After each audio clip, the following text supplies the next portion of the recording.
मैंने जान लिया है कि तुम इस संसार में किसी विशेष कार्य के लिए आए हो।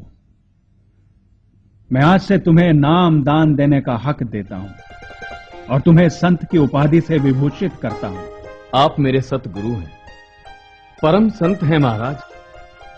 आपका हर आदेश मानना मेरा कर्तव्य है, परंतु मेरे जैसा अनपढ़ गंवार इंसान क्या इतनी बड़ी जिम्मेदारी के लायक है?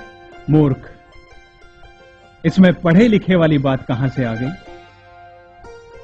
4 पोथी पढ़कर ही कोई पंडित नहीं बन जाता।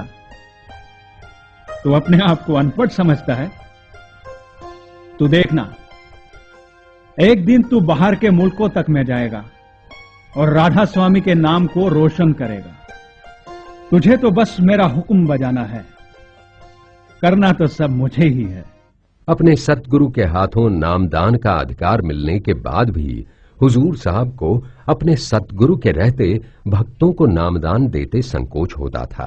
तब अरमान साहब जबरदस्ती इनके हाथ से लोगों को नामदान दिलाने लगे और सन 1969 में तो एक अनोखा वसीयतनामा करके अपनी ये जिम्मेदारी पूरी तरह हुजूर साहब को सौंप दी। बेखट के तुम नाम दो, करो संत प्रचार, हरियाणे के संत हो तुम्हें दिया अख्तियार रे भाई, तुम्हें दिया अख्तियार। हुजूर साहब का सेवा भाव और राधा स्वामी दयाल के प्रति पूर्ण समर्पण की भावना से राधा स्वामी का नाम धीरे धीरे आसपास के इलाकों में भी फैलने लगा।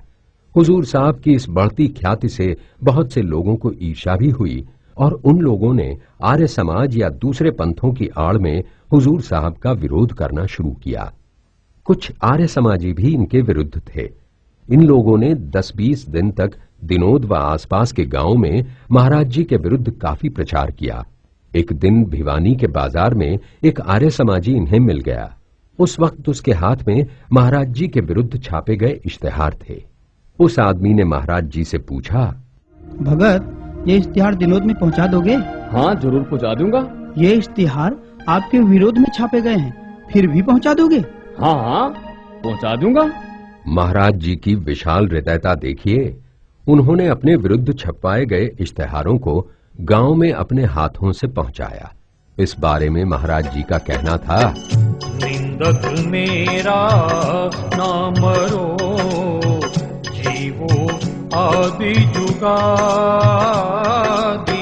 हम तो यह पद पाइयो, निंदक के परताप रे भाई, निंदक के परताप। परंतु राधा स्वामी दयाल व अपने सतगुरु की कृपा से इनके विरोधियों को हमेशा अपने मुंह की खानी पड़ी।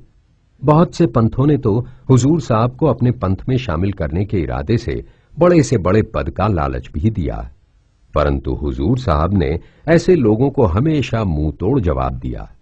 एक बार चुनावों के दिनों में 2-3 प्रेमी महाराज जी के पास आए और कहने लगे, महाराज जी, आप यहाँ से चुनाव लड़ लो, हम आपको अपनी पार्टी से टिकट दिला देते हैं। भाई, आपकी इस फांसी का फंदा तो मेरे गले में फिट नहीं आया। मैं तो बिना चुनाव लड़े एमएलए मिनिस्टर हूँ। लोगों को मेरे से प्रेम भाव है, सो मुझसे मिलने यहाँ आते हैं। मैं वोट मांगने के लिए भिखारी बनकर उनके सामने नहीं जा सकता। अरे ये टिकट राधा स्वामी नाम से बड़ी नहीं है। तुम लोग भी इस टिकट का चक्कर छोड़कर राधा स्वामी नाम की टिकट कटाओ, उसी में तुम्हारी गति है। राधा स्वामी नाम जप, राधा स्वामी धाम, नाम अनामी है यही, संतों का निज धाम रे भाई, संतों का निज धाम। नामदान देने के आदेश से पहले हुजूर साहब एक छोटी सी कोठरी में खुश थे, पर नामदान देने और अपने सतगुरु के विचार फैलाने के इरादे से हुजूर साहब अपने पैतृक घर में सत्संग करने लगे। ए प्रेमियों, जात पात पूछे ने कोई, हरने बजो सो हरका होई। तुम एक जाति का धानक आ जाता और वो परमात्मा में लीन है, उससे कहते हो धानक, उससे नफरत करते हो। और एक जाति का और कोई बड़ा अफसर आ जाए, उसके जूठा पानी पीते हो, ताड़वे धोते हो, क्या नौकरी दिवा देगा, हमारी जगह मिल जाएगी, इज्जत कर देगा। और उस परमात्मा की दया तो उसके तुम हाथ भी नहीं लगाते, तो हमारा फलाना क्या जाने, ये तुम्हारे में कमी है, तुम परमात्मा भक्त हो तो नफरत करते हो। यहाँ हुजूर महाराज जी अपने हाथ से आटा पीसकर रोटी बनाकर संगत को खिलाते थे। धीरे धीरे संगत बढ़ने लगी तो हुजूर साहब का घर छोटा पड़ने लगा। तब इन्होंने अपना पैतृक घर बदलकर गांव के पश्चिम में तालाब के किनारे वाली जमीन लेकर सन 1961 में अपने पहले आश्रम की स्थापना की, जो बाद में बड़वाला आश्रम कहलाया। इस आश्रम में हमेशा भक्तों का आना जाना लगा रहता था। हर वक्त रौनक रहती थी। लोग बड़े चाव व श्रद्धा से महाराज जी के दर्शन करते और उनके प्रवचन सुनते। इसी सत्संग में गांव की एक ब्राह्मणी, जिसे महाराज जी दादी कहकर बुलाते थे, हर रोज आती थी। एक दिन उसके मन में शंका उठी कि महाराज जी तो अकेले हैं, सो वो इतने हजारों लाखों लोगों की नाव कैसे इस भवसागर से पार लगाएंगे। उस रात उसकी शंका का समाधान राधा स्वामी दयाल ने कर दिया। उसे रात को सपने में महाराज जी के असंख्य रूप दिखाई दिए। अगले दिन उसने अपने मन की शंका बताते हुए महाराज जी से माफी मांगी और सपने वाली बात बताई। उस ब्राह्मणी की बात सुनकर महाराज जी ने मुस्कुराते हुए कहा, सूर्य और चंद्रमा आकाश में एक ही है, परंतु अगर आप इनको हजारों लाखों घड़ों में जल भर के देखोगे तो हर घड़े में चांद नजर आएगा। सतगुरु इस देह का नाम नहीं है, वो तो शब्द स्वरूपी है। दुनिया दल दल में फंस रही, कोई ना पूछे हाल। गुरु हमारा खूब है, कर दिया मालो माल रे भाई, कर दिया मालो माल। हुजूर महाराज जी का प्रभाव सिर्फ यहाँ के जनमानस ही में नहीं था, बल्कि इस इलाके के साधु संत भी इनकी आध्यात्मिक शक्ति से परिचित थे। भिवानी के खाकी वाले बाबा ने जब अपना चोला छोड़ा, तब उन्होंने अपनी अस्थियों को गंगा में प्रवाहित करने के लिए हुजूर महाराज जी को ही याद किया था।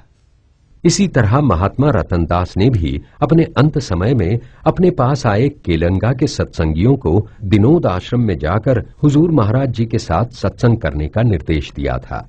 महात्मा रतनदास जी के अनुसार दिनोद आश्रम में विद्या और धन नहीं है, वहाँ रूहानी दौलत की भरमार है।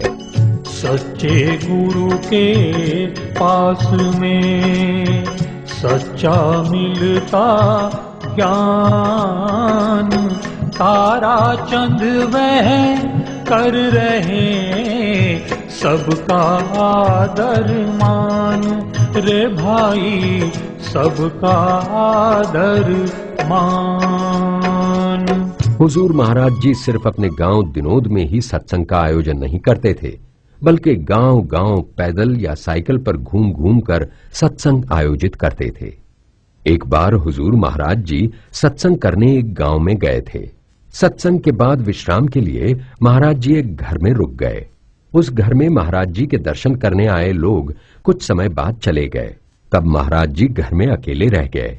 उनको अकेला देखकर उस घर की मालकिन उनके पास आई और बोली, महाराज जी, मैंने सुना है कि सतगुरु के साथ सोने से सारे पाप कट जाते हैं। उस औरत की ऐसी वाहियात बात सुनते ही महाराज जी ने अपनी जूती पहन ली और गुस्से में बोले, सारे पाप कट जाते हैं।